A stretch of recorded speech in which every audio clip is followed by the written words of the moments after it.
a perfect day to be out riding. We've got a perfect setup for the mini MTB hopper ramp. The sun is shining, it is a little bit windy, but I'm going to take this opportunity today to share with you one of my favourite tricks, which is the no-foot can. I do this trick everywhere, pretty much every single video, and it's just awesome, and it's one that you definitely need to get out there and learn. However, before we progress onto the no-footed can, there's a few basic steps that we need to have dialed to make the final result happen easier. And that's what we're going to do at this spot. We've got the small ramp, we've got a nice small landing. It's a perfect setup for learning beginner tricks. We're going to have a little warm up and then start with the no-footer.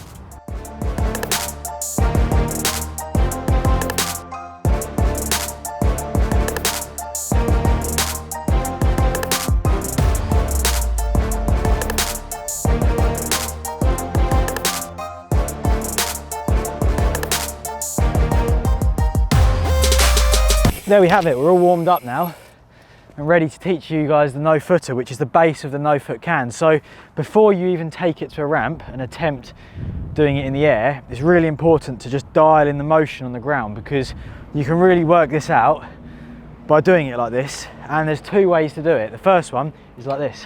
So you just cruise along, start off small, and then you can work on extending those no-footers. And what you're trying to dial in by doing this is firstly being comfortable lifting your feet off, and secondly keeping an eye on those pedals, because when you're in the air it's absolutely vital that once your feet are off that you have your eye on the pedals at all times, and this can sometimes be quite a lot to take in whilst being in the air and jumping at the same time. So this is a pretty safe way to do it. The next way to do it is like this. Now you always look like a bit of a weirdo, especially in public, performing this move, but it does help you to dial in the no-footer.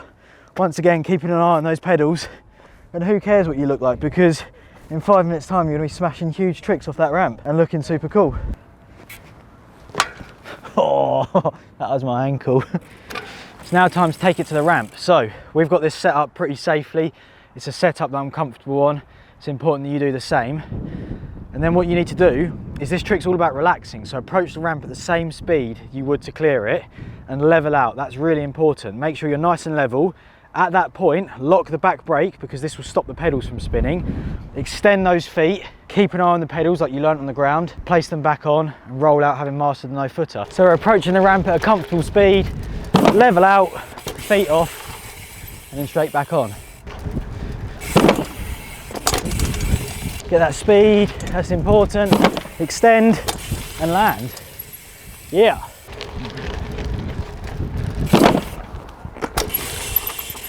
That's what we're going to go and learn next, the no-footed can. So we're going to pack this ramp up, move to a more advanced setup for a more advanced trick. We'll see you there.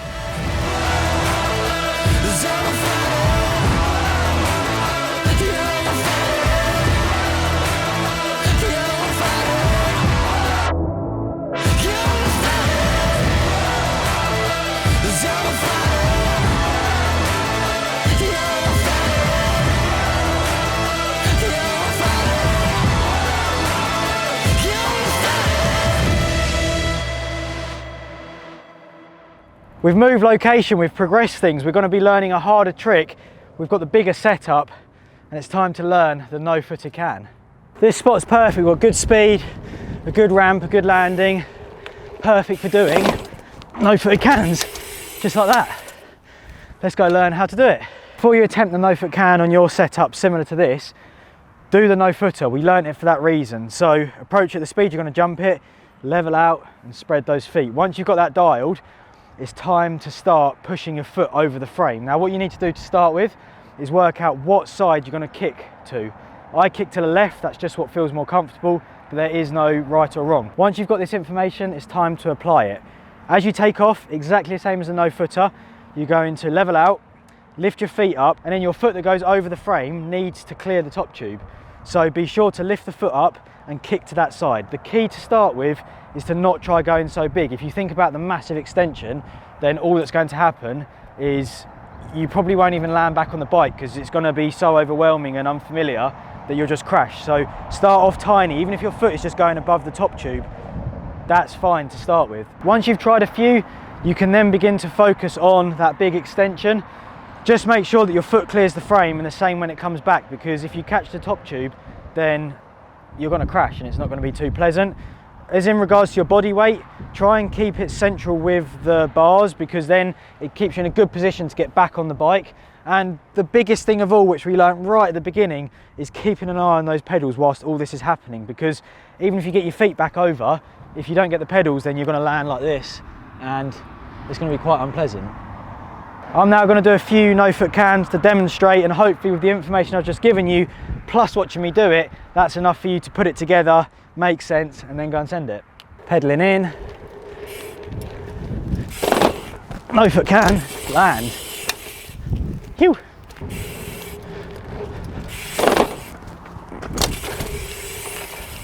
The thing that I personally love about the no-foot can is that you can just start really small and work up to doing huge extension ones, and it's always progressive, because the more you do it, the more you can start extending it. I always know it's a good no-foot can once my back clicks. That's just an indicator for me. And you can variate it. We're now going to move to another location with a bigger ramp and do some even bigger variations of this trick now that you've got the basics dialed. We'll see you there.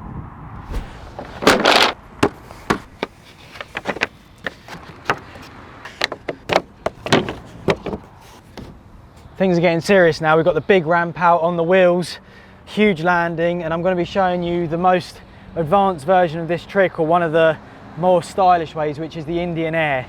Huge extension, more gnar. That is so good. What an insane setup, and that landing's so steep, which is perfect for the jump bike because it'll break all the fall from when you're getting huge air off this ramp.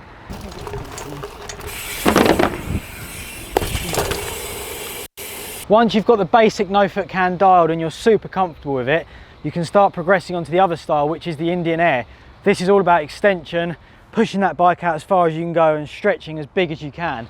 It's inspired from freestyle motocross, and I absolutely love this variation of trick. I'm going to do a few examples so that you can see, then I'm going to explain to you how to do it.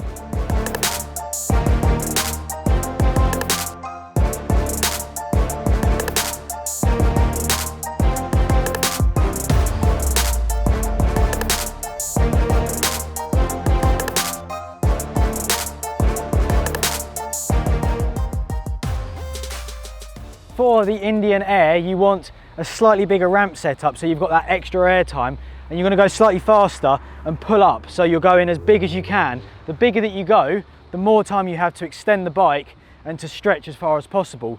As you take off, keeping your weight central with the bars again, you want to push them, let the back of the bike drop this time, and then you're going to kick as hard as you can to your comfortable direction.